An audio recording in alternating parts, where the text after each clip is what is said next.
that was a horrible hit. Anybody that was watching the game, it was horrible to watch. When he hit him with the elbow. He led with his elbow. And if you watch Trevor Lawrence, when he got hit with the elbow, his head hit the back of the turf. And anybody that has ever hit turf before knows that it's like hitting cement. It was horrible to watch. And he was just laying there, just selfless. And I will say this, watching these kind of hits, it really bothers me, because the NFL for the last couple of years are trying to protect the players, trying to find ways to protect the players. And I do believe quarterbacks should be wearing that pad. Every single one of those quarterbacks should be wearing that extra pad on their head that you see them wearing during practices. We've seen it on Hard Knocks. We've seen it over the last couple of years that the NFL is starting to promote that. And now NFL players could wear it, but it's their decision to wear it. Obviously, it's more weight on their head, their neck, and it's probably bothers the quarterback when they're moving outside of the pocket and trying to run with the ball. I understand that, but it should be mandatory. The NFL needs to find ways to make things mandatory, especially playing on turf. We've been arguing this over and over and over again on this show, that turf is very, very dangerous. We've heard why the NFL wants AstroTurf, because it's easier to maintain, it's cheaper, and then obviously a lot of players believe they're much faster on turf than they are in grass, especially when it's raining. But the problem with the NFL is it's not about what they're trying to do to protect the player. It's all about money. And the NFL is trying to save money. This is a multi-billion-dollar organization. They're bringing billions and billions of dollars every single year. If you know anything what the NFL brought in last year, they brought in about between $17 and $22 billion in profits when it comes to all different promotion sponsors and CBA deals and television deals. The NFL is a multi-billion-dollar organization, always bringing in money no matter what, when it comes to jerseys, hats, and anything. They sell damn socks, ladies and gentlemen, and they make millions and millions of dollars off of it with the team names and logos and the NFL brand. The problem right now with the quarterback position is there is no secondary quarterback on each roster. If their number one quarterback goes down, it's very rare to see a number two quarterback come in and take a team to a Super Bowl. When was the last time we saw that? It doesn't usually happen, ladies and gentlemen. So the NFL is trying to protect the quarterback, and I call it the Brady rule. If anybody remembers what happened to Tom Brady when he was playing for the Patriots, it was the 1 year he was out, the 1 year that he missed the whole season. It was when he tore his ACL. And I forget what team laid it on his knee. And the Chiefs. It was Bernard Pollard. There you go. The Chiefs, Bernard Pollard, hit Tom Brady in the back of his knee, and he was out. He tore his ACL and MCL. He was out for the season. And then the NFL created a rule where you can't do that. You can't hit below the knee because of Tom Brady. And a lot of people call it the Tom Brady rule. Again, the NFL has been really trying and trying to find ways to protect these quarterbacks and protect their players. But it's become a peewee football league now.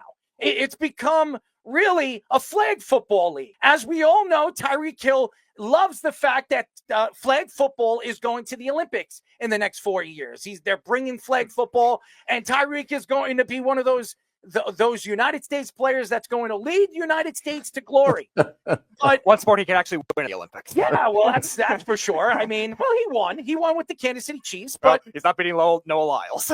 No, but the problem right now with the NFL is pretty serious. I think this turf is a big problem. Now, obviously, a lot of these defensive players, they've been known to do a lot of cheap things. We've seen it before. This is the first time we've seen this. But the NFL has been really preaching it to the defensive players. What do you expect these defensive players to do?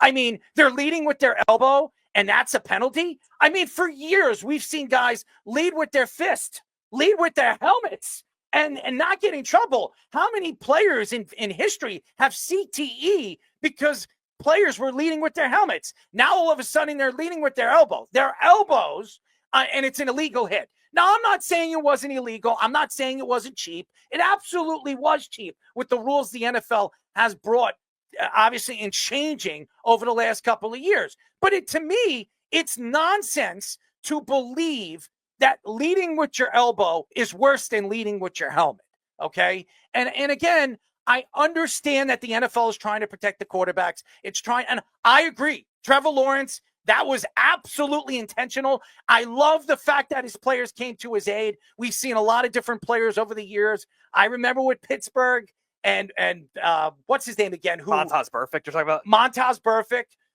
And what happened over the years with Brown. Yep. And I remember that in the playoffs against the Bengals and what Perfect did to Brown. And I do believe Brown has CTE because of that hit. That was a horrible hit. Knocked him the hell out. Nobody came. I repeat, nobody came to Brown's aid when he got hit. And again, you love what Evan Ingram did and Brandon Scherf did after the fact when their quarterback went down. But again, this could have all been avoided. The NFL, and I think that if the turf was grass, I don't believe he has a concussion.